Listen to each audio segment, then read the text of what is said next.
Buenas noches. Esta historia me la contó mi tío Esteban, que nunca volvió a ser el mismo después de lo que pasó. Él vivía en Pueblo del Viento, un caserío perdido en las montañas de Oaxaca, donde el viento nunca deja de soplar. Nunca. Día y noche, ese viento atraviesa las calles de tierra, se mete por las rendijas de las casas de barro y hace un sonido que parece gente susurrando. Mi tío decía que por eso el lugar tenía ese nombre. El viento no dejaba a nadie en paz. Pero lo que ocurrió en aquel invierno de 2021 fue mucho peor que el viento. Todo comenzó cuando nació la hija de Esteban, la pequeña Lucía. Era la primera nieta de la familia, y todos estaban felices. Su esposa, Marisol, había tenido un parto difícil, pero la niña nació sana, llorando fuerte, con los pulmoncitos llenos de aire. En los primeros días, todo parecía normal, pero en el pueblo, las cosas nunca permanecen normales por mucho tiempo. En la tercera noche después del nacimiento de Lucía, Marisol se despertó asustada. Dijo que sintió algo extraño en el cuarto, como si el aire se hubiera vuelto más pesado. El viento afuera estaba fuerte, silbando por las ventanas, pero dentro de la casa había un silencio sofocante. Miró hacia la cuna junto a la cama y vio a la hija dormir tranquila, o al menos eso pensó. Cuando se levantó para revisarla, se dio cuenta de que Lucía estaba helada, no muerta, pero demasiado fría para un bebé envuelto en mantas. Marisol la tomó en brazos rápidamente y la niña empezó a llorar, un llanto débil, como si no tuviera fuerzas. Esteban se despertó con el ruido y encendió la luz. Fue entonces cuando lo vieron. En el cuello de Lucía, justo encima del pecho, había dos marcas oscuras, pequeñas, redondas, como si alguien hubiera presionado dos dedos con fuerza sobre su piel. Marisol comenzó a gritar. Esteban tomó a la niña de sus manos y corrió afuera, golpeando la puerta de la vecina, doña Esperanza, que era partera y conocía de remedios caseros. Doña Esperanza miró a la niña, examinó las marcas y su rostro se puso blanco. Hizo la señal de la cruz 3 veces y murmuró algo que Esteban no entendió. Después lo miró a los ojos y dijo: Esteban, tienes que proteger a esta niña. Pon sal en las puertas y en las ventanas y no la dejes sola de noche, ni por un segundo. ¿Qué fue eso, doña Esperanza? ¿Qué marcó así a mi hija? La anciana movió la cabeza, con miedo de hablar. Hay cosas en este pueblo que no se deben mencionar, pero tú sabes de qué hablo. Todos lo saben. Esteban lo sabía. Todo el pueblo del viento lo sabía. Pero nadie hablaba abiertamente. Había mujeres allí, 3 o 4, que vivían en la parte alta del poblado, cerca de las cuevas. Decían que practicaban brujería, magia antigua, transmitida de generación en generación. Decían que volaban de noche, montadas en el viento, buscando niños recién nacidos para chuparles la energía vital. Decían que cuando un niño moría sin explicación, era porque ellas habían venido. Pero eran solo historias. O al menos, Esteban siempre quiso creer que eran solo historias. Aquella noche, puso sal en todas las entradas de la casa, colgó un crucifijo sobre la cuna y se quedó despierto, sentado en una silla junto a su hija, con un cuchillo de cocina en las manos. Marisol estaba exhausta, pero tampoco podía dormir. Los dos permanecieron allí, en silencio, escuchando al viento aullar afuera. Y entonces, alrededor de las 3 de la mañana, el viento se detuvo, completamente. Por primera vez en años, el pueblo del viento quedó en silencio absoluto. Esteban sintió un escalofrío recorrerle la espalda. Miró a Marisol y vio el terror en sus ojos, porque lo sabían. Cuando el viento se detenía, era porque ellas estaban llegando. Y fue en ese momento que escucharon golpes suaves en la puerta. 3 golpes, pausados, deliberados. Y después, una voz de mujer, baja y ronca. «Abran la puerta, la niña nos pertenece». Esteban no abrió la puerta. Se quedó congelado en la silla, con el cuchillo temblando en sus manos, mirando fijo hacia la entrada de madera vieja. Marisol sostenía a Lucía contra el pecho, haciéndose la señal de la cruz repetidamente, susurrando oraciones que había aprendido de su abuela. La voz afuera repitió, más alta esta vez: «Abran la puerta. La niña nos pertenece». No era una voz normal. Era como si varias mujeres hablaran al mismo tiempo, en tonos diferentes, creando un eco escalofriante que parecía venir de todos lados. Esteban sintió el suelo vibrar levemente, o tal vez eran solo sus piernas que flaqueaban. Forzó la voz para que saliera. «Váyanse. Esa niña es mi hija. No la tocarán». Silencio. Durante unos segundos que parecieron eternos, no hubo respuesta. Esteban empezó a pensar que tal vez había funcionado, que quizás se habían marchado, pero entonces escucharon pasos lentos, arrastrados, rodeando la casa. Se detenían en cada ventana, en cada rendija, como si buscaran una entrada. Y en cada pausa, aquella voz susurraba: «Devuélvanos lo que nos quitaron. Devuélvanos lo que nos quitaron». Marisol empezó a llorar bajito.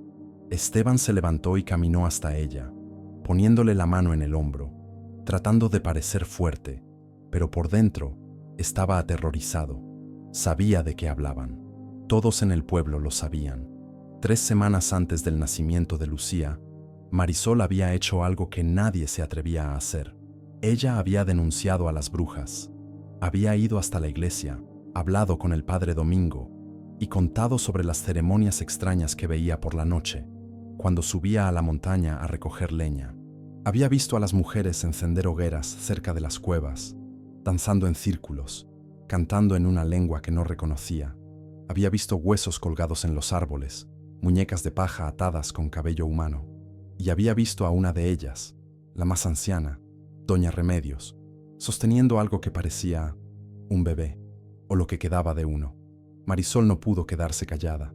Estaba embarazada, con miedo por el futuro de su hija, así que denunció.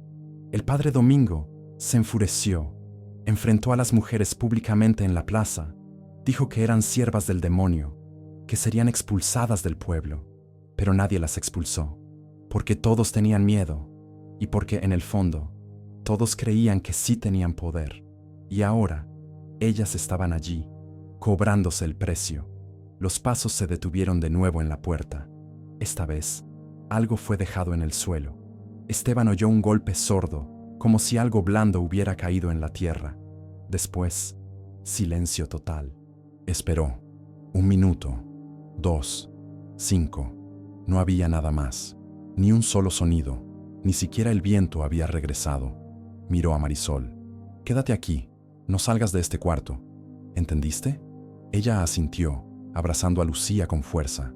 Esteban caminó lentamente hacia la puerta, todavía con el cuchillo en la mano. Puso el oído contra la madera. Nada. Respiró hondo y destrabó el cerrojo, abriendo solo una rendija. Afuera, en el escalón de entrada, había una muñeca. Una muñeca de paja, del tamaño de un recién nacido. Estaba atada con hilos rojos, formando una cruz en el pecho. Y prendida al cuello de la muñeca, con un alfiler oxidado, había una foto de Lucía, tomada en la maternidad, el día de su nacimiento.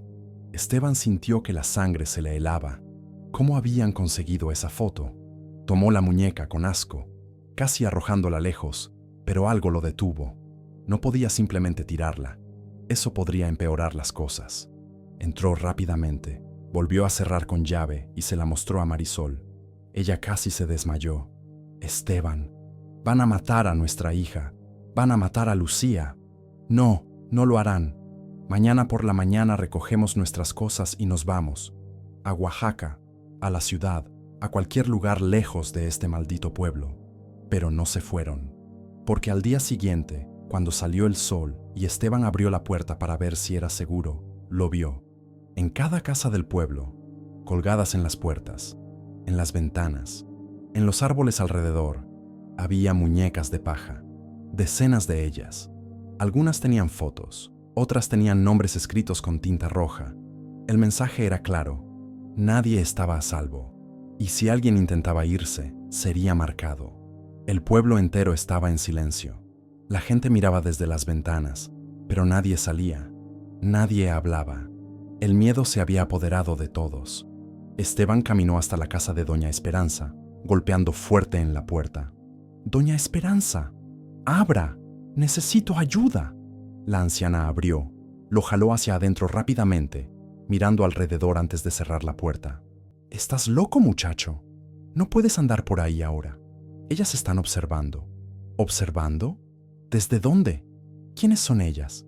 ¿Por qué nadie hace nada?». Doña Esperanza suspiró, sentándose en una silla vieja. Su rostro estaba cansado, marcado por años de secretos guardados. «Porque no hay nada que hacer, Esteban. Ellas son más antiguas que este pueblo, más antiguas que la iglesia, que los caminos, que cualquier cosa aquí. Han estado en las montañas desde antes de que nacieran nuestros abuelos, y quien las desafía, muere. Marisol solo trató de proteger a nuestra hija, y por eso se la llevarán». Esteban sintió las lágrimas arder en sus ojos. «Tiene que haber una manera, algo que yo pueda hacer». Doña Esperanza lo miró con compasión. «La hay, pero no te va a gustar. Dímelo». Ella dudó, luego susurró. «Ellas quieren una ofrenda, un sacrificio, algo que muestre su misión. Puede ser un animal, o puede ser alguien que las haya ofendido, alguien que las denunció». Esteban lo entendió. «Está diciendo que debo entregar a mi esposa. Estoy diciendo que es la única manera de salvar a tu hija». Él se levantó de la silla, temblando de rabia y miedo. «Jamás, nunca haré eso». Y salió, dando un portazo. Pero esa noche, cuando volvió a casa, Marisol ya lo sabía. Había hablado con otras mujeres en secreto, había escuchado los susurros y había tomado una decisión. Lo miró con los ojos rojos de tanto llorar y dijo: «Voy a ir con ellas, voy a pedir perdón, voy a ofrecerme, con tal de que dejen a Lucía en paz». «No, no harás eso. Esteban, mira a nuestra hija, mírala, está más delgada cada día, más pálida. Las marcas en su pecho están aumentando. Si no hacemos nada, la van a drenar hasta que no quede nada». Ella tenía razón. En los últimos días, Lucía había empeorado. Lloraba menos, dormía más, apenas se movía. Era como si algo le estuviera robando la vida poco a poco. Esteban abrazó a Marisol, llorando con ella. «Encontraremos otra forma, te lo prometo». Pero en el fondo sabía que no había otra salida. Esa madrugada, mientras Esteban dormía agotado, Marisol se levantó en silencio, dejó una nota sobre la mesa y salió de la casa. Subió la montaña sola, siguiendo el viento que había vuelto a soplar, y nunca más fue vista. Esteban despertó con el llanto de Lucía. Era un llanto distinto, más fuerte, como si hubiera recuperado fuerzas de la noche a la mañana. Abrió los ojos, desorientado, y tardó unos segundos en darse cuenta de que estaba solo en la cama. Se giró rápidamente, buscando a Marisol. «¿Marisol? ¿Amor?». Silencio. Se levantó corriendo hasta la cuna. Lucía estaba allí, llorando, pero viva.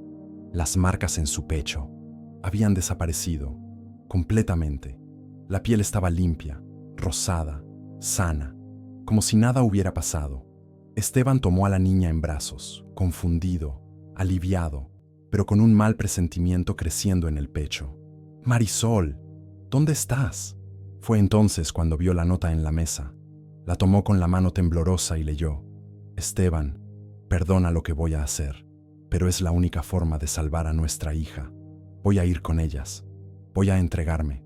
Cuida bien de Lucía. Dile que su madre la amó más que a todo. Siempre te amé, Marisol». Esteban sintió que las piernas le fallaban. Cayó de rodillas, aún sosteniendo a Lucía, que había dejado de llorar, y ahora lo miraba con esos ojos grandes e inocentes. Gritó el nombre de Marisol hasta desgarrarse la garganta, pero sabía que era inútil. Ella se había ido. Había subido la montaña durante la madrugada. Colocó a Lucía de nuevo en la cuna y corrió afuera, todavía en pijama, descalzo, sin nada. Corrió por las calles desiertas del pueblo, gritando por ayuda, golpeando puertas, pero nadie abrió. Nadie quería involucrarse. Siguió corriendo, subiendo por el sendero empinado hacia las cuevas, tropezando con las piedras, lastimándose los pies, pero sin detenerse. Cuando llegó cerca de las cuevas, se detuvo. El viento era más fuerte allí. aullando entre las rocas, tirando de su ropa, como si intentara empujarlo hacia atrás. Pero avanzó. Tenía que encontrar a Marisol. Tenía que traerla de vuelta. Entonces lo vio. En el centro de un claro, cerca de la entrada de la cueva más grande, había una fogata apagada. A su alrededor, en el suelo, había decenas de muñecas de paja, formando un círculo perfecto. Y en el centro del círculo estaba el rebozo de Marisol, el rebozo rojo que siempre usaba, el que le había regalado su madre. Pero ella no estaba allí. Esteban cayó de rodillas, tomó el rebozo y lo apretó contra su rostro, respirando el olor de Marisol. Lloró como nunca en su vida. Y mientras lloraba, escuchó una voz detrás de él, una voz de mujer, vieja, cansada. Ella se ofreció. Esteban se giró rápidamente. Era doña Remedios, la más anciana de las brujas. Estaba de pie en la entrada de la cueva, envuelta en harapos oscuros, el rostro arrugado y marcado por cicatrices antiguas. Sus ojos eran negros, profundos, sin vida. ¿Dónde está? ¿Qué le hicieron? Doña Remedios sonrió, pero no era una sonrisa alegre. Era una sonrisa triste, casi compasiva. Ella pagó el precio, Esteban. Pagó con su propia vida, y a cambio tu hija vivirá. Las marcas desaparecieron, ¿no? Está sana ahora. Deberías dar gracias. ¿Dar gracias? Ustedes mataron a mi esposa. No la matamos. Ella vino a nosotras. Se entregó por voluntad propia. El viento la llevó. Ahora forma parte de las montañas, parte de lo que siempre ha estado aquí. Esteban no podía aceptar aquello. Nada tenía sentido. Devuélvanmela, por favor. Hagan lo que quieran conmigo, pero devuélvanmela. Doña Remedios negó con la cabeza. No hay regreso, muchacho. Lo que fue dado, fue aceptado, y tú lo sabes. Ahora vete, cuida de tu hija, y nunca vuelvas aquí. Esteban quiso avanzar, hacer algo, pero sintió una fuerza invisible que lo empujó hacia atrás. El viento se volvió tan fuerte que no pudo mantenerse en pie. Fue arrastrado por el sendero, rodando, golpeándose contra las piedras, hasta quedar metros más abajo, herido y exhausto. Cuando logró levantarse y mirar hacia arriba, el claro estaba vacío. Doña Remedios había desaparecido, las muñecas también. Solo quedaba el viento, constante, implacable. Esteban regresó a casa en estado de shock. Tomó a Lucía, algunas ropas, y abandonó el pueblo del viento para siempre. Nunca volvió. Nunca quiso oír hablar de ese lugar. Lucía creció sana, fuerte, sin problemas. Pero Esteban nunca fue el mismo. Pasó el resto de su vida con miedo, mirando hacia atrás, temiendo que el viento viniera a buscarlos de nuevo. Me contó esta historia antes de morir, hace 2 años. Hasta hoy, nadie sabe qué pasó con Marisol. Nunca encontraron su cuerpo, nunca encontraron nada. Pero los habitantes que aún viven cerca de las montañas de Oaxaca dicen que, en las noches de viento fuerte, se escucha a una mujer llorando y llamando el nombre de una niña.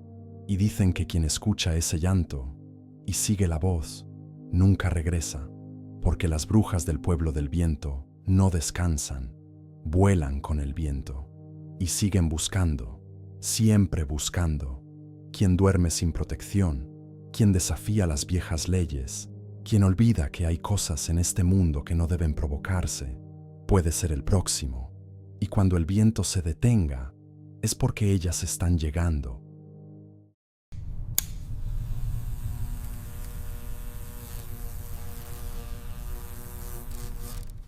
Me llamo Diego y crecí en San Miguel. Es un lugar pequeño, ¿sabes? De esos donde todo el mundo conoce a todo el mundo. Tiene la iglesia colonial, la plaza central con sus árboles antiguos, y en el centro de la plaza está el pozo, ese maldito pozo. Desde que yo era niño, mi abuela me decía que nunca me acercara a él. Ese pozo está maldito, mijo, repetía cada vez que yo pasaba corriendo por la plaza. El pozo era viejo, muy viejo.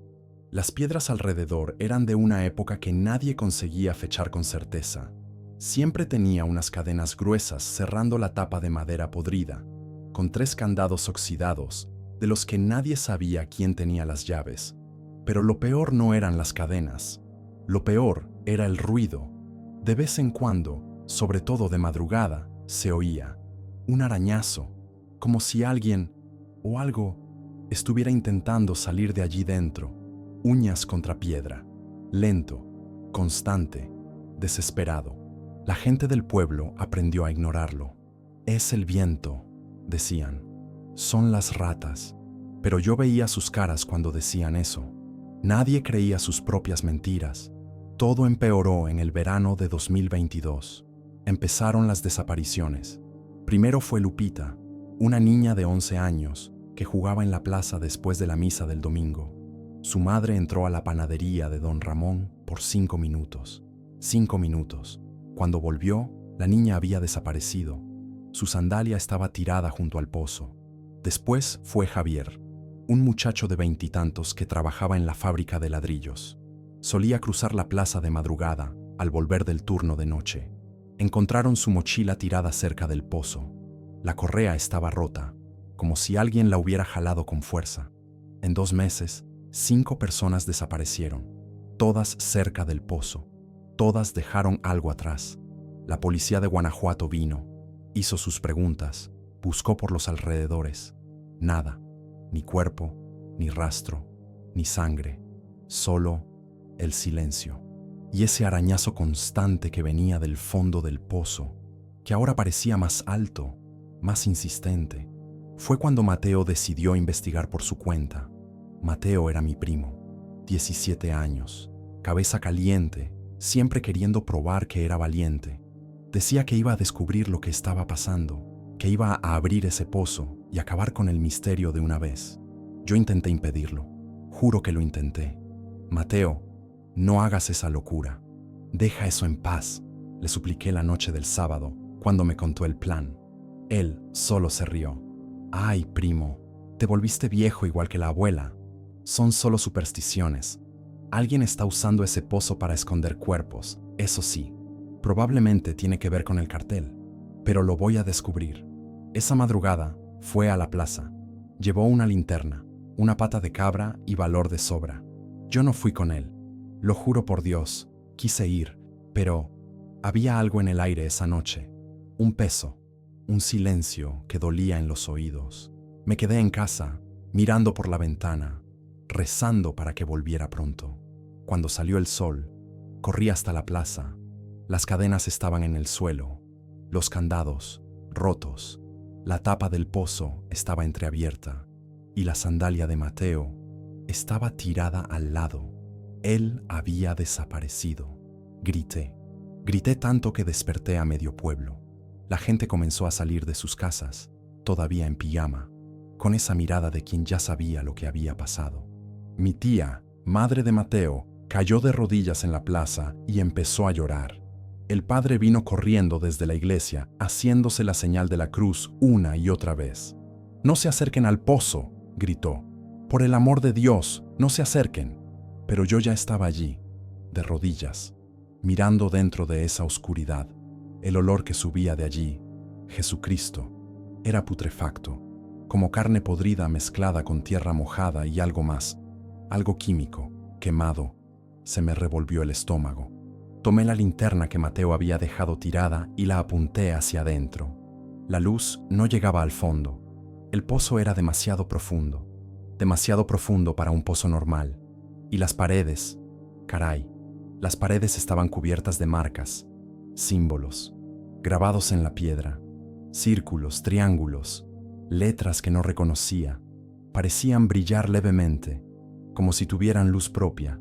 «Diego, sal de ahí». Mi padre me jaló del brazo. «No mires hacia adentro, no mires». Pero yo ya había visto. Allá abajo, justo en el límite donde moría la luz de la linterna, algo se movió. No era humano. Sé que no lo era.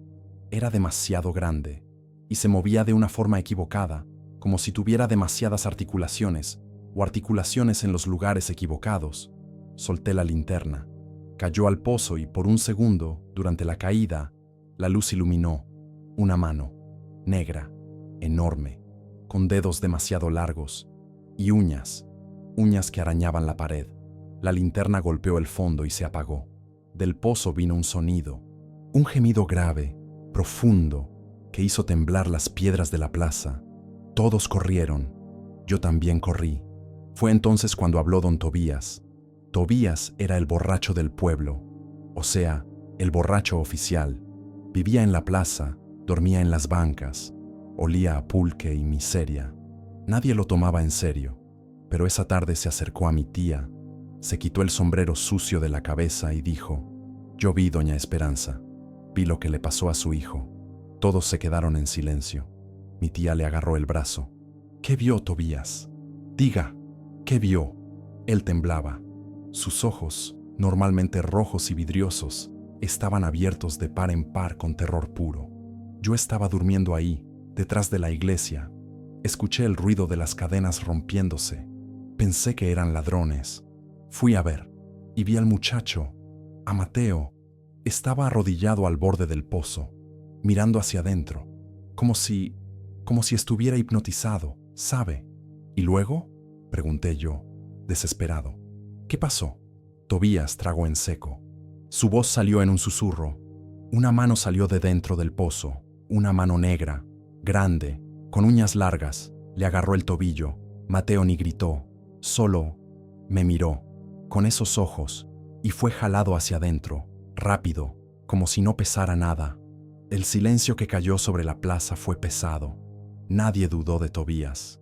Por primera vez en su vida, todos le creyeron. «Y hay más», continuó, con la voz quebrada. «Antes de ser jalado», Mateo sonrió, como si quisiera que se lo llevaran. Mi tía se desmayó. Esa noche, el padre Ignacio reunió a los más viejos del pueblo en la iglesia. Yo me escondí detrás de una columna para escuchar. Hablaban bajo, pero el sonido resonaba. «Ustedes saben lo que es ese pozo», dijo el padre. «Todos lo saben. Nuestros abuelos nos lo contaron. Nuestros bisabuelos nos advirtieron». Una anciana alzó la voz temblorosa. «Antes de que llegaran los españoles, este lugar era sagrado para los purépechas. Pero no era un buen lugar. Era un lugar de sacrificio. Niños. Arrojaban niños vivos a ese pozo para alimentar algo». «¿Algo qué?», preguntó alguien. «Algo que vive allá abajo», respondió la anciana. «Algo que nunca murió y que aún tiene hambre». Sentí un frío en la espalda. Salí corriendo de la iglesia. Esa noche nadie durmió en San Miguel. Y cuando llegó la tormenta, cerca de las 3 de la mañana, los símbolos del pozo empezaron a brillar. La tormenta llegó con una violencia que yo nunca había visto. Rayos caían uno tras otro, iluminando todo el pueblo en destellos blancos y azules. El viento arrancaba tejas, tumbaba árboles. La lluvia era tan fuerte que parecía piedra golpeando las ventanas. Pero lo peor era el pozo.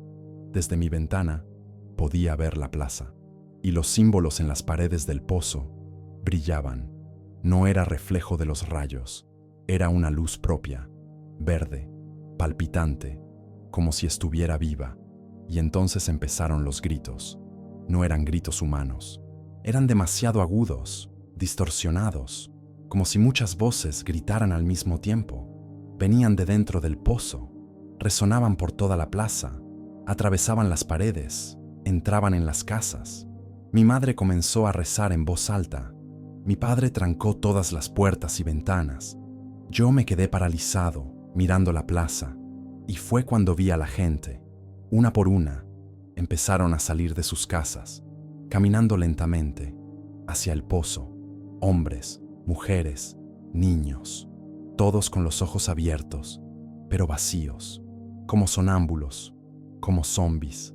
«Papá, mira», grité. «La gente está yendo al pozo».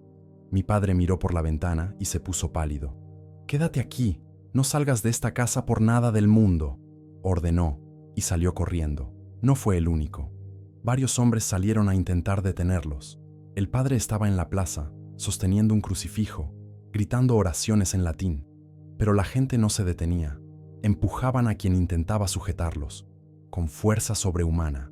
La primera en llegar al borde del pozo fue doña Carmela, una señora de 60 años que vendía tamales en la esquina. Se arrodilló en el borde, inclinó el cuerpo hacia adelante y empezó a lanzarse. Mi padre y don Ramón la agarraron en el último segundo, tirando de ella hacia atrás. Ella gritó: Pero no era su voz. Era grave, ronca, llena de rabia. «Suéltenme, suéltenme. Él me llama, quiere que vaya». Lograron arrastrarla lejos del pozo, pero más gente iba llegando. Decenas. Y era imposible sujetar a todos. Un chico de unos 12 años logró pasar. Subió al borde del pozo y saltó. Nadie alcanzó a detenerlo. El grito que vino de dentro del pozo cuando cayó no era el grito del niño. Era otra cosa, algo más, algo antiguo, algo hambriento, un rugido de satisfacción. Fue entonces cuando el padre hizo algo que nunca olvidaré.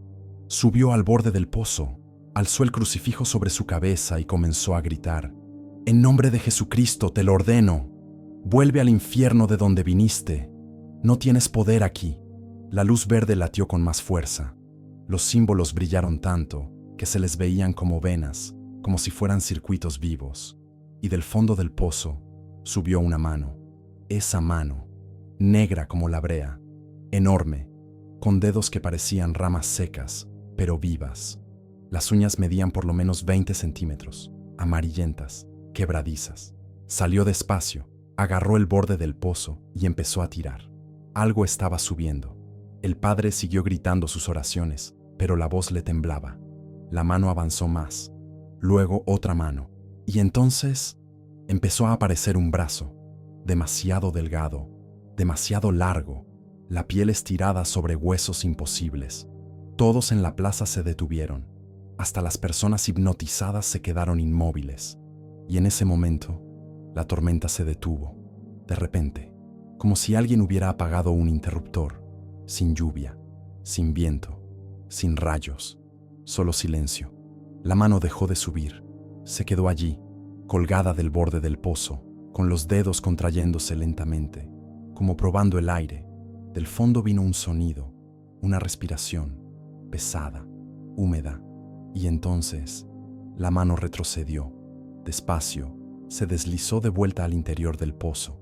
La luz verde empezó a disminuir. Los símbolos dejaron de brillar. La gente en la plaza despertó, confusa, asustada, sin entender cómo había llegado allí. El padre cayó de rodillas, llorando. Cuando salió el sol, nadie habló de lo que había pasado, pero todos lo sabíamos, todos lo sentíamos. Aquello que estaba en el pozo había intentado salir, y casi lo logró. La semana siguiente, la gente soldó una tapa de hierro sobre el pozo. Pusieron una losa de concreto encima, 3 toneladas de peso, y colocaron un jardín alrededor, con flores y una banca, como si eso fuera a arreglar algo, como si pudiéramos olvidar. Pero cada noche, si pasas por la plaza, aún se puede oír el arañazo, las uñas contra el hierro, intentando salir.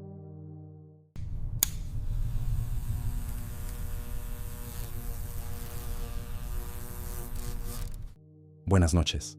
Esta historia no es mía. Es de mi tío Javier, que vivía en un pequeño pueblo llamado Paso del Agua, en el estado de Veracruz, México. Un lugar donde todo el mundo se conoce, donde las casas son de adobe y madera, y donde el río Coatzacoalcos pasa como una serpiente gigante de aguas oscuras y fangosas. Mi tío era pescador, igual que su padre y su abuelo. Toda su vida estuvo en ese río, pero en 2023, algo empezó a suceder. Primero fue Chuy. Chuy era un hombre de unos 50 años, delgado, de piel quemada por el sol, siempre con una camisa de cuadros descolorida y un sombrero de paja roto. Salía todas las madrugadas a pescar bagre y tilapia. Vendía el pescado en la plaza del pueblo antes del mediodía.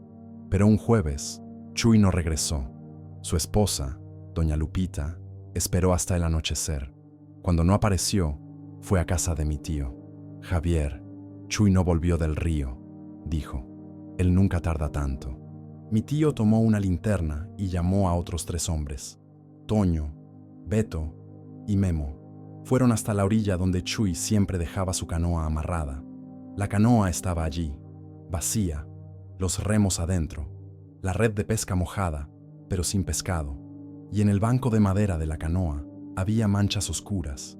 Parecía sangre, pero estaba mezclada con algo viscoso, verdoso, que olía a lodo podrido.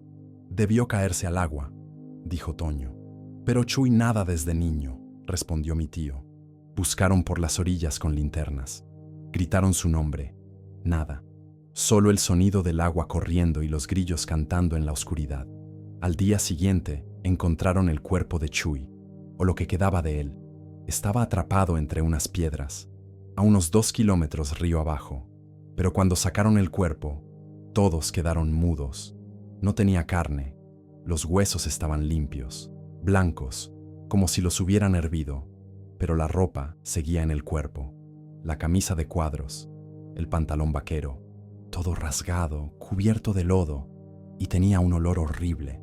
No era solo podredumbre, era algo ácido, químico, que ardía en los ojos.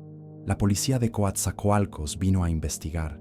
Dijeron que podría haber sido un cocodrilo o que el cuerpo había estado demasiado tiempo en el agua, pero mi tío sabía que eso no tenía sentido. Los cocodrilos no dejan huesos limpios así, y Chuy había desaparecido hacía menos de 24 horas. 2 semanas después, fue el turno de Memo. Memo era más joven, tenía unos 35 años, fuerte, trabajaba en la pesca y también como ayudante en construcciones. Salió a pescar solo una tarde de sábado. No volvió. Encontraron su canoa flotando de lado, llena de agua, en medio del río. Dentro, solo la red rota, y en el fondo de la canoa, esa misma baba verdosa. El cuerpo de Memo nunca apareció. Fue entonces cuando el miedo empezó a apoderarse de paso del agua. Las mujeres no dejaban que los hijos se acercaran al río. Los hombres empezaron a pescar en grupos, siempre armados con machetes, y de noche nadie salía de casa. Mi tío Javier dejó de pescar solo, pero una noche escuchó algo. Eran casi las 2 de la mañana. Estaba acostado, pero no podía dormir. Su casa quedaba a unos 100 metros de la orilla, y por la ventana abierta se oía el río. Pero esa noche oyó otra cosa, un sonido bajo, continuo, como un silbido largo y sibilante, mezclado con algo que parecía un gemido humano. Mi tío se levantó despacio, fue hasta la ventana y miró afuera. La luna estaba llena, el río brillaba como plata líquida, y entonces lo vio, algo saliendo del agua, una silueta alta, encorvada, moviéndose despacio por la orilla. La piel, si es que era piel, brillaba a la luz de la luna, parecía mojada, escamosa, y los ojos eran rojos. Mi tío se quedó paralizado, no podía moverse, solo observaba aquella cosa arrastrándose por la orilla, como si estuviera buscando algo. Después de unos segundos, la criatura giró la cabeza hacia su casa y sonrió. Mi tío cerró la ventana con violencia, la atrancó y se quedó apoyado en la pared, respirando rápido, el corazón golpeando como un tambor. No durmió esa noche. Después de esa noche, mi tío Javier empezó a preguntar a los más viejos del pueblo. Quería saber si alguien había visto algo parecido antes. Fue entonces cuando doña Marisol, una señora de casi 80 años, contó la historia. En los años 70, una empresa minera se instaló río arriba, cerca de la Sierra de Santa Marta. Decían que era para extraer cobre y otros metales. Pero lo que nadie sabía es que vertían los desechos químicos directamente en el río. Durante años, el agua del Coatzacoalcos se volvió oscura, espesa, con manchas de aceite en la superficie. Los peces empezaron a morir por montones. La gente del pueblo se quejó, pero la empresa tenía dinero, tenía políticos comprados. Nadie hizo nada. Hasta que la minera cerró, de repente, a principios de los años 80. Nunca explicaron por qué. Dicen que algo nació de ese veneno, dijo doña Marisol. Algo que no debía existir. Mi tío no lo creyó al principio, pero después de lo que vio aquella noche, empezó a pensar que tal vez doña Marisol tenía razón, y entonces ocurrió lo peor. Un grupo de jóvenes del pueblo, Raúl, Quique, Pablito y Damián, decidieron que iban a resolver esto. Eran esos tipos que se creen valientes, siempre subiendo fotos a las redes sociales con armas, posando, típicos de pueblo pequeño. Tomaron linternas, machetes, incluso una escopeta vieja que el padre de Raúl tenía guardada, y dijeron que iban a meterse al río de noche para matar lo que fuera que estuviera ahí. Mi tío intentó convencerlos de no ir. Ustedes no saben lo que hay allí, dijo. Viejo, si es un cocodrilo, acabamos con él, respondió Raúl, riendo. Y si es algún loco escondido en el río, también. Salieron un viernes, alrededor de las 10 de la noche. Llevaron 2 canoas y bajaron por el río hasta la parte donde habían encontrado a Chuy. Cerca de la medianoche, la gente del pueblo empezó a escuchar gritos. No eran gritos de miedo comunes, eran gritos desesperados, como de alguien siendo arrastrado, ahogado, destrozado, y mezclado con los gritos estaba ese sonido, ese silbido, sibilante, largo, saliendo de dentro del agua. Mi tío salió corriendo de su casa junto con otros hombres. Cuando llegaron a la orilla, vieron las 2 canoas volteando río abajo, vacías, golpeando contra las piedras, y en el agua, flotando despacio, estaban ropas. La camisa de Raúl, la gorra de Quique, el tenis de Pablito, pero ningún cuerpo. Buscaron durante horas, con linternas, con cuerdas, con ganchos, nada, hasta que al amanecer, Toño encontró algo atrapado entre las ramas de un árbol caído en la orilla. Era el brazo de Damián, solo el brazo, del codo para abajo, todavía con la pulsera de cuero que él siempre usaba, y la piel del brazo estaba cubierta de marcas redondas, como ventosas, quemaduras químicas profundas que habían derretido la carne en algunos puntos. Nadie volvió al río después de eso. La policía estatal vino, hizo algunas preguntas, tomó fotos y se fue. Dijeron que los muchachos probablemente se ahogaron, que las corrientes arrastrarían los cuerpos y aparecerían en algún lugar río abajo. Pero todos en Paso del Agua sabían la verdad. Había algo en el río y estaba cazando. Mi tío Javier dejó de pescar completamente. Guardó la canoa, guardó las redes y empezó a trabajar como albañil en la ciudad. Pero cada noche se despertaba sudando, con el sonido de ese silbido resonando en su cabeza. Y cada vez que miraba por la ventana, veía las aguas oscuras del Coatzacoalcos brillando a la luz de la luna. Y a veces, justo en medio del río, veía 2 puntos de luz roja. Observándolo, pasaron algunos meses. El pueblo estaba callado, tenso. Nadie pescaba ya. Las canoas se pudrían en la orilla. Las familias de los muchachos desaparecidos hicieron velorios sin cuerpo, con ataúdes vacíos. Mi tío Javier estaba trabajando en Coatzacoalcos. Volvía solo los fines de semana, pero notó que el pueblo estaba cambiando. La gente se estaba yendo. Familias enteras empacando todo y marchándose a Xalapa, a Veracruz, incluso al norte. Decían que era por falta de trabajo, pero mi tío sabía el motivo real: miedo. Y entonces llegó aquella noche. Era un domingo de agosto. Mi tío había vuelto para pasar el fin de semana. Cerca de las 3 de la mañana, se despertó con un ruido. No era el silbido, eran voces, muchas voces, saliendo del río. Se levantó, fue a la ventana con cuidado y miró afuera. La luna estaba escondida detrás de nubes. Estaba oscuro, pero podía oír claramente. Eran gritos, súplicas, voces de hombres, mujeres, niños, todas mezcladas, resonando en el agua como si vinieran de debajo de la superficie. Ayuda, ayúdame, no puedo salir, me está jalando. Y entre las voces humanas estaba ese sonido, el silbido, pero ahora eran varios, como una sinfonía de serpientes. Mi tío sintió la sangre helarse, cerró la puerta, atrancó todas las ventanas y se quedó sentado en la cocina, temblando hasta el amanecer. Cuando salió el sol, salió de casa y fue hasta la orilla. Había huellas húmedas, largas, con marcas de dedos palmeados, como de un reptil. Subían del agua, pasaban por la orilla y se dirigían a las casas más cercanas al río. Siguió las huellas. Se detenían frente a la casa de doña Estela, una viuda que vivía sola con su nieta. La puerta estaba abierta. Mi tío entró despacio, llamando. «¿Doña Estela? ¿Está todo bien?» Silencio. Entró en la sala. Había marcas mojadas en el suelo. Ese olor ácido de lodo químico estaba por todas partes. Y entonces lo vio. En el cuarto, la cama vacía, las sábanas rasgadas. Doña Estela y su nieta nunca fueron encontradas. Fue la última gota. En menos de un mes, la mitad del pueblo se había ido. Las casas quedaron abandonadas. La iglesia cerró.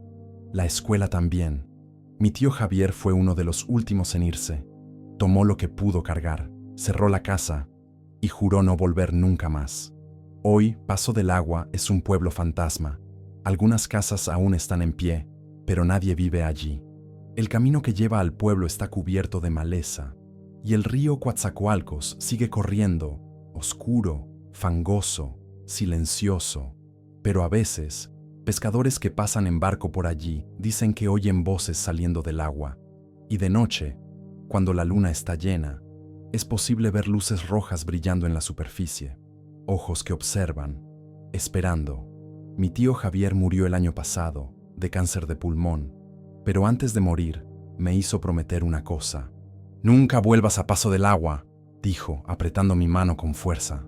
«Y nunca, nunca entres en ese río. Yo lo prometí, y hasta hoy cumplo, porque sé que aquello que mi tío vio sigue allí».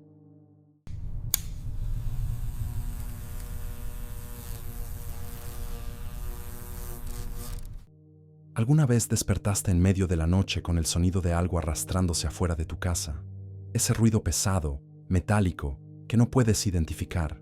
Ahora imagina ese sonido viniendo de un camino vacío, en medio de la nada, donde no debería haber nadie. Y cuando miras, hay algo moviéndose afuera, algo que no debería estar allí. Yo lo vi, yo lo viví, y hasta hoy no consigo dormir bien. Me llamo Mateo. Tengo 27 años y trabajo como técnico de refrigeración. Mi trabajo me lleva por todo México, reparando cámaras frías en bodegas, mercados, frigoríficos. Es un trabajo cansado, pero paga las cuentas. Y fue por ese trabajo que terminé en Sombrerete, en el estado de Zacatecas. Sombrerete es un pueblo antiguo, colonial, de esos llenos de historia.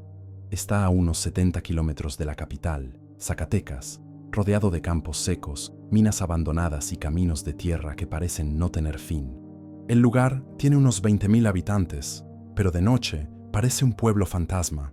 Todos se conocen, todos saben la vida de todos.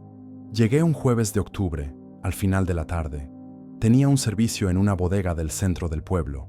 El dueño, Ramiro, un señor de unos 60 años, me recibió con esa hospitalidad típica del interior.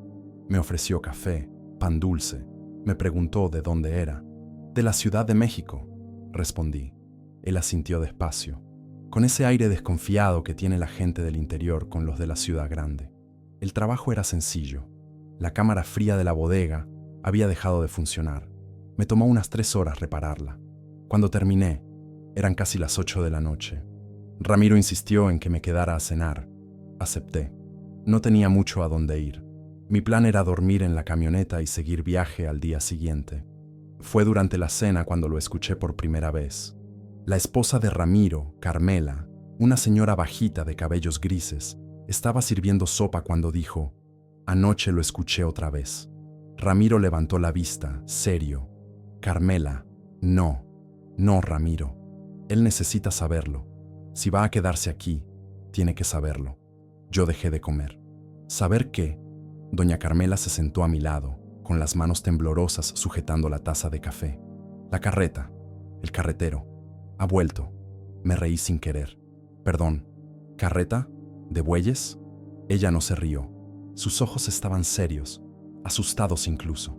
«Hace 3 semanas que la gente lo ve, siempre de madrugada, siempre en los caminos de tierra que cruzan los campos. Una carreta vieja, tirada por bueyes, pero cuando te acercas, no hay nadie guiándola». «Carmela, basta», interrumpió Ramiro, pero ella continuó. «Y está el sonido, ese chirrido de las ruedas de madera, y las cadenas. Escuchas las cadenas arrastrándose por el suelo, incluso cuando la carreta ya pasó». Zay, yo traté de no parecer irrespetuoso, pero era difícil tomarlo en serio. «Con todo respeto, doña Carmela, ¿pero no será solo algún campesino viejo que todavía usa carreta?» Ramiro negó con la cabeza. «Nadie usa carreta por aquí desde hace más de 30 años, muchacho. Y esta no es normal. Quien se cruza con ella, desaparece». Un escalofrío recorrió mi espalda, pero seguía escéptico. «¿Desaparece? ¿Cómo así?» Hace 2 semanas el hijo de Jacinto salió en moto hacia Fresnillo de madrugada. Nunca llegó. La moto fue encontrada volcada en el camino de las Cruces. Pero él, nada, desapareció. Doña Carmela se persignó. Y está la historia antigua, la del carretero. ¿Qué historia? Ramiro respiró hondo. Hace más de 100 años, dicen que un carretero viajaba por estas tierras. Transportaba mercancías entre los pueblos, pero también asaltaba y mataba viajeros. Dicen que enterraba los cuerpos en los campos y se quedaba con todo. Oro, plata, lo que tuviera valor. Un día, desapareció. Su carreta fue hallada abandonada, con manchas de sangre. Su cuerpo nunca apareció, pero empezaron los relatos. Gente que decía ver la carreta vagando sola, que escuchaba el chirrido de las ruedas, que sentía olor a sangre en el aire. Tragué saliva. La atmósfera en la sala había cambiado por completo. Y ahora, ha vuelto, susurró doña Carmela. Agradecí la cena y me fui. Caminé hasta mi camioneta, estacionada frente a la iglesia. La noche estaba fría y silenciosa, demasiado silenciosa. Decidí no dormir allí. Algo en esa historia me había inquietado, aunque no creyera del todo.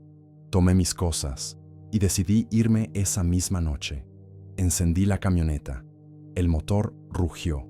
Puse en el GPS la ruta de vuelta a Zacatecas, pero el GPS me marcó un atajo, un camino de tierra que cruzaba directamente los campos. Camino de las Cruces. Dudé. No seas idiota, Mateo, pensé. Es solo un camino. Y entré. Fue el mayor error de mi vida. El camino era estrecho, rodeado de campos vacíos a ambos lados. La luna estaba casi llena, iluminándolo todo con esa luz pálida y fantasmagórica. Yo manejaba despacio, cuidando los baches. Después de unos 10 minutos, vi las 3 cruces, de madera vieja, torcidas, clavadas en medio del camino. Las rodeé y seguí. Fue cuando lo escuché, un chirrido, agudo, constante, viniendo de atrás. Miré por el retrovisor y la vi, una carreta, vieja, de madera oscura, tirada por 2 bueyes enormes, esqueléticos, con los ojos vacíos reflejando la luz de la luna. Y no había nadie guiándola. Mi corazón se disparó. Aceleré, pero la carreta también aceleró. El chirrido de las ruedas se volvió más fuerte, más cercano. Apreté el acelerador al fondo, pero no importaba cuánto corría. La carreta seguía detrás de mí, y entonces la vi. Donde debía estar el carretero, en el asiento del frente, había una figura, encapuchada, inmóvil, sin rostro. Apreté el acelerador con todas mis fuerzas. La camioneta temblaba en el camino de tierra, levantando nubes de polvo detrás de mí. Mi corazón latía tan fuerte que podía escuchar la sangre en mis oídos, pero no importaba cuánto acelerara. La carreta seguía allí, detrás de mí, en el retrovisor.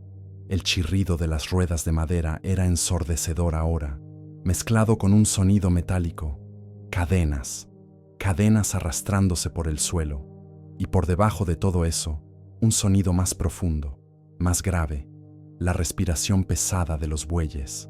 Miré otra vez por el retrovisor.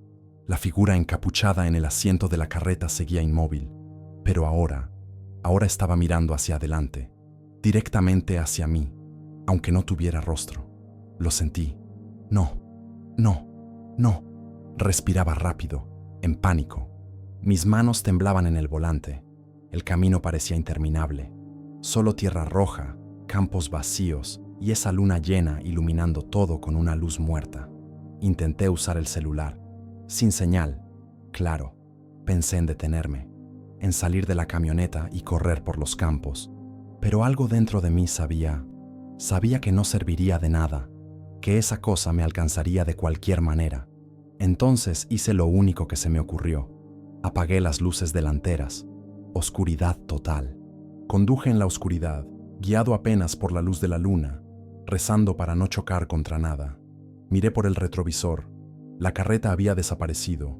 Suspiré aliviado por un segundo.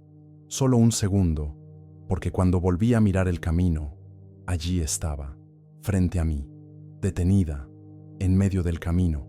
Frené de golpe. Los neumáticos chillaron en la tierra. La camioneta se deslizó y se detuvo a pocos metros de la carreta. El silencio volvió, un silencio pesado, sofocante. Me quedé allí, aferrado al volante, sudando frío, temblando, mirando esa cosa. La carreta era antigua, muy antigua, de madera oscura, manchada, podrida en algunos lugares. Las ruedas eran enormes, viejas, con hierro oxidado. Los dos bueyes al frente. Dios mío, eran esqueléticos, la piel estirada sobre los huesos, los ojos, vacíos, solo agujeros negros mirando hacia adelante, pero respiraban. Veía sus pechos subir y bajar, lento, pesado, y en el asiento del conductor, la figura. Llevaba un poncho viejo, rasgado, cubierto de tierra. Un gran capucho le cubría la cabeza. Las manos eran huesos, solo huesos sujetando las riendas. Y donde debía estar el rostro, nada, solo oscuridad, un vacío, como si no hubiera nada allí dentro. No podía moverme, apenas podía respirar. La figura giró la cabeza, despacio, hacia mí, y entonces levantó una de sus manos, una mano de hueso, y señaló, hacia mí. Todo mi cuerpo se paralizó. Quise gritar, pero no salió sonido. Fue cuando lo escuché, una voz, grave, ronca, como si viniera desde debajo de la tierra. «Baja», sacudí la cabeza desesperado. «No, no, baja». La voz resonó dentro de la camioneta, aunque las ventanas estuvieran cerradas. Los bueyes comenzaron a moverse, despacio. La carreta avanzó, hacia mí. Puse reversa, rápido. Giré el volante, intentando dar vuelta en el camino estrecho. Las ruedas de la camioneta se hundieron en la tierra, atascado. «No, no, no», aceleré, intentando salir. La camioneta temblaba, las ruedas giraban en vacío, arrojando tierra a todos lados. La carreta seguía avanzando, cada vez más cerca. Logré desatascar la camioneta, aceleré hacia atrás, giré y apreté el acelerador. Regresé por el mismo camino, de vuelta a Sombrerete. Miré por el retrovisor. La carreta había desaparecido otra vez, pero no me detuve. No reduje la velocidad. Conduje como un loco hasta ver las primeras luces del pueblo. Cuando llegué de vuelta a la plaza, eran casi las 2 de la mañana. Aparqué frente a la iglesia, apagué la camioneta y me quedé allí, respirando con dificultad, intentando entender lo que había pasado. Lo había visto, pero ¿cómo? ¿Cómo era posible? Pasé la noche dentro de la camioneta, encerrado, sin dormir. Cada ruido me hacía saltar, cada sombra parecía moverse. Cuando salió el sol, intenté irme. Encendí la camioneta. El motor rugió y murió. Lo intenté de nuevo. Nada. Giré la llave varias veces. El motor ni siquiera arrancaba. Abrí el cofre. No soy mecánico, pero se veía. La correa se había roto. Y había más cosas mal allí. Cosas que ni sabía nombrar. Estaba atrapado en Sombrerete. Fui a un pequeño taller mecánico a la salida del pueblo. El dueño, un señor llamado Héctor, de unos 50 años, miró la camioneta y negó con la cabeza. «Esto va a tardar. Hay que pedir piezas de Zacatecas, unos 3, 4 días». ¿4 días? Es lo que hay, joven. Aquí no es ciudad grande. No tenía opción. Pasé los siguientes 2 días en un hotel barato en el centro. Intenté no pensar en la carreta. Intenté convencerme de que había sido solo el cansancio, la oscuridad, mi imaginación. Pero de noche la oía, el chirrido, lejano, pero allí. La tercera noche, estaba acostado en la cama cuando escuché gritos afuera. Me levanté, fui a la ventana. Había gente corriendo por la calle. Carmela, la esposa de Ramiro, lloraba, gritando su nombre. «¡Ramiro! ¡Ramiro!». Mi corazón se encogió. Bajé corriendo. Detuve a una vecina que ya había visto antes. «¿Qué pasó?». «Ramiro salió de madrugada. Dijo que escuchó un ruido en los campos. Fue a ver qué era y no volvió». Sentí el estómago revuelto. ¿Cuándo fue eso? «Hace unas 5 horas. Ya lo buscamos por todos lados. Nada». Yo lo sabía dónde estaba y sabía que ya era demasiado tarde. Pero Carmela me vio. Vino hacia mí, desesperada, agarrándome del brazo. Tú tienes camioneta, ¿verdad? Por favor, Ayúdame a buscarlo. Puede estar herido, perdido. Quise decir que no. Quise decir que mi camioneta estaba descompuesta, que no podía ayudar, pero sus lágrimas, su voz. Por favor, respiré hondo. Voy a pedir prestada una camioneta en el taller. Héctor, el mecánico, me prestó una pick-up vieja. Subí con otros 3 hombres del pueblo. Uno de ellos era el hijo de Jacinto, el mismo Jacinto cuyo otro hijo había desaparecido semanas atrás. Seguimos hacia el camino de las cruces. Era casi medianoche cuando llegamos. La luna estaba llena otra vez, iluminando todo con esa luz fantasmagórica. Bajamos de la pick-up cerca de las 3 cruces. Los hombres llevaban linternas. Yo solo llevaba mi celular. «Vamos a separarnos», dijo uno de ellos. Así cubrimos más terreno. No quería separarme, pero no dije nada. Fui solo por el camino de tierra, siguiendo las huellas. Esos mismos surcos que ya había visto antes, marcas de ruedas, conducían hacia los campos, hacia el cementerio. Yo sabía que me llevarían allí. Cuando llegué, el lugar estaba demasiado silencioso. Ni viento, ni un sonido, solo silencio. Y allí, en medio del cementerio, la carreta, otra vez, vacía. Me acerqué, despacio, con el corazón golpeando fuerte. Fue entonces cuando escuché un gemido. Me giré. Ramiro. Estaba en el suelo, apoyado contra una lápida, sangrando de la frente, el rostro cubierto de tierra. Ramiro, corrí hacia él. Me miró, los ojos desorbitados de miedo. «Tú no debiste venir. Tranquilo, voy a sacarte de aquí». «No, no hay tiempo. Él viene». «¿Quién? ¿Quién viene?»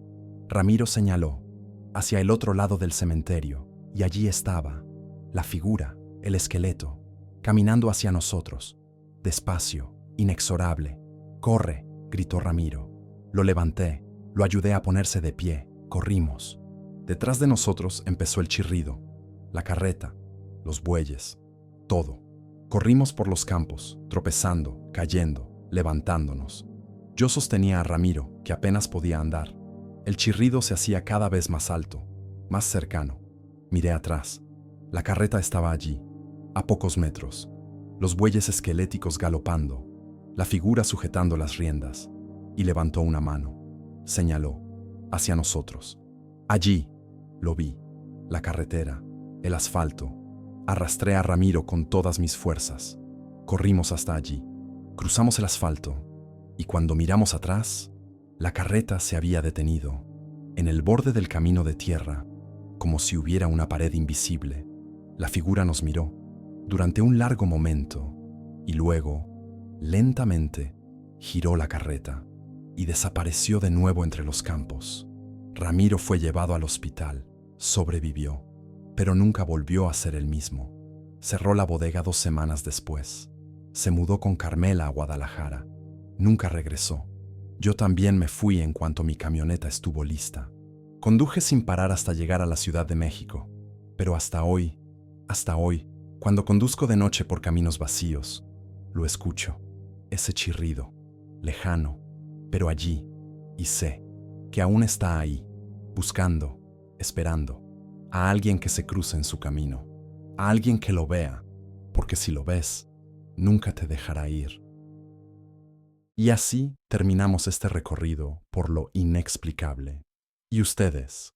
¿Sintieron escalofríos con estos relatos sobrenaturales? Déjenme saber en los comentarios cuál fue el momento que más los inquietó. No olviden suscribirse, porque lo más aterrador aún está por venir.